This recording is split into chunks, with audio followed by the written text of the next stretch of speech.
Assalamualaikum warahmatullahi wabarakatuh. Apa kabar semuanya? Mudah-mudahan dalam keadaan sehat walafiat ya. Tetap semangat walaupun belajar dari rumah. Teman-teman, hari ini kita akan melanjutkan pembahasan materi dari minggu yang lalu, yaitu masih teks berita. Jadi ini adalah pertemuan yang ketiga dari teks berita. Kalian siap-siap ya menyimak pembahasan materi hari ini. Kemudian nanti materinya tolong dicatat. Kita lanjutkan.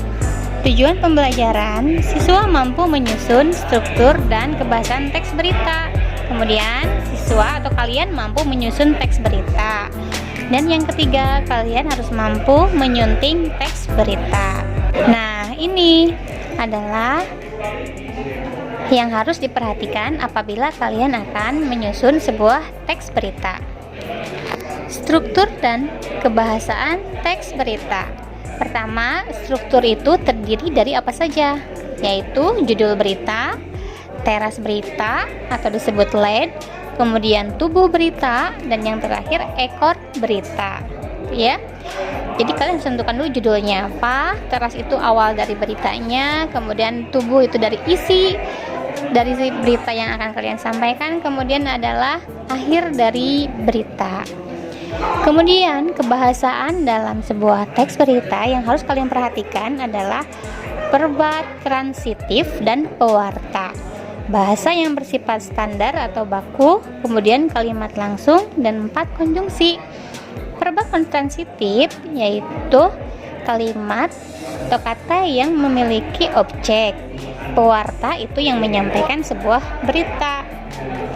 Bahasa yang bersifat standar atau baku yaitu yang sesuai dengan ejaan bahasa Indonesia yang disempurnakan. Kemudian yang ketiga, kalimat langsung, kalimat yang diucapkan secara langsung kepada orang yang dituju dan ditandai dengan tanda petik, itu disebut kalimat langsung.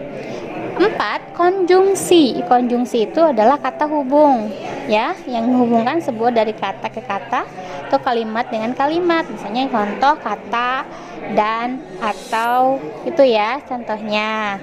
Paham ya? Nanti kalian bisa mencari lagi kata-kata atau kata konjungsi yang banyak lagi dari yang tadi disampaikan. Kemudian penyusunan teks berita. Nah, penyusunan teks berita seperti apa? Pertama, harus memperhatikan langkah penyusunan. Kedua, langkah penyuntingan, baru menjadi sebuah teks berita. Berikutnya, yaitu langkah penyusunan teks berita yang harus diperhatikan. Pertama, memilih peristiwa atau kejadian. B. Menyimpulkan informasi yang mendukung atau terkini. Kemudian yang ketiga, menyusun berita. Dan yang terakhir, menentukan judul berita.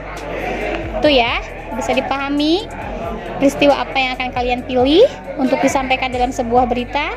Kemudian kalian harus mengumpulkan dulu informasi-informasi yang mendukung dari sebuah berita yang akan disampaikan. Kemudian menyusun berita itu menjadi susunan yang baik sesuai dengan struktur yang tadi disampaikan. Kemudian menentukan judul yang bagus atau yang baik untuk sebuah berita. Berikutnya, penyuntingan teks berita. Aspek yang harus diperhatikan sebagai berikut, yaitu kebenaran yang didukung oleh keakuratan fakta berita. Kelengkapan isi berita ditandai dengan kelengkapan unsur berita, yaitu 5W plus 1H atau yang disingkat adik Simba. Struktur penyusunan berita dimulai dari bagian penting ke bagian kurang penting. Kemudian penggunaan kalimat efektif, kata baku dan ketepatan ejaan serta tanda baca. Itu ya cara bagaimana menyunting sebuah teks berita. Kalian harus memperhatikan poin-poin ini gitu. Jadi harus menyunting teks berita yang kalian baca, kemudian kalian sunting sendiri, diperbaiki oleh kalian. Apakah ada kata-kata yang misalnya kurang betul atau kurang tepat, kalian bisa mengubahnya. Berikutnya, nah setelah materi ini selesai, tugasnya adalah mencatat. Kalian mencatat dulu apa yang disampaikan hari ini, kemudian kalian mencoba menyusun teks berita sesuai struktur, kebahasaan, dan unsur-unsur teks berita. Siap? Siap ya untuk mencobanya di rumah. Ingat ya, harus sesuai dengan apa yang susunan kaidah atau struktur kebahasaan, serta ada unsur-unsurnya yang tadi yang adik Simba itu ya, yang 5W ditambah 1H. Siap? Selamat mencoba ya.